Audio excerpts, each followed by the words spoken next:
गांव के पुराने अस्पताल के खंडहर में एक पागल कैदी की आत्मा भटकती थी, ऐसा लोगों का मानना था। एक रात 3 दोस्त रवि, आकाश और सुमित गांव के बाहर एक सुनसान सड़क से गुजर रहे थे।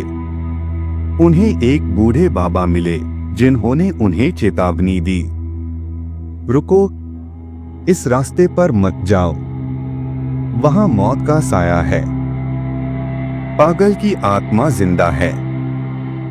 पर तीनों ने नहीं सुनी, बाइक से निकल पड़े। अचानक उनकी बाइक की हेडलाइट्स झपकने लगी और इंजन बंद हो गया। पास ही एक पुराना खंडहरनुमा अस्पताल था। गांव के बुजुर्गों के अनुसार वहां एक पागल कैदी को मौत की सजा दी गई थी, लेकिन वह मरकर भी जिंदा रह गया था। लोग कहते थे कि जो भी वहां गया वह कभी वापस नहीं आया।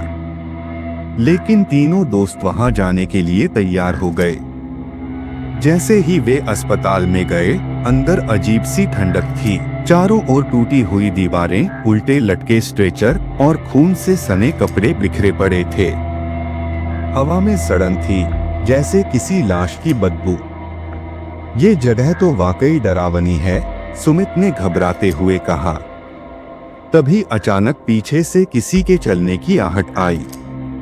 तीनों ने मुड़कर देखा, कोई नहीं था। फिर एकदम से दीवार पर टंगी टूटी हुई घड़ी जोर जोर से चलने लगी, जबकि उसमें बैटरी तक नहीं थी। आकाश डरकर बोला, चलो यहाँ से निकलते हैं। तभी दरवाजा अपने आप बंद हो गया और चारों ओर अंधेरा छा गया। अब वे फंस चुके थे।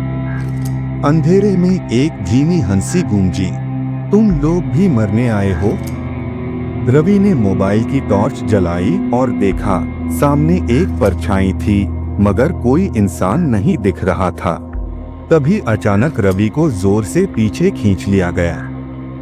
उसकी चीख पूरे अस्पताल में गूंज उठी। आकाश और सुमित ने देखा कि रवि को घसीटकर एक अंधेरे कमरे में ले जाया जा रहा था। सुमित कांपते हुए बोला, रवि कहाँ गया? उसने हमें आवाज क्यों नहीं दी? तभी दीवार पर खून से लिखा दिखाई दिया, अब बारी तुम्हारी है।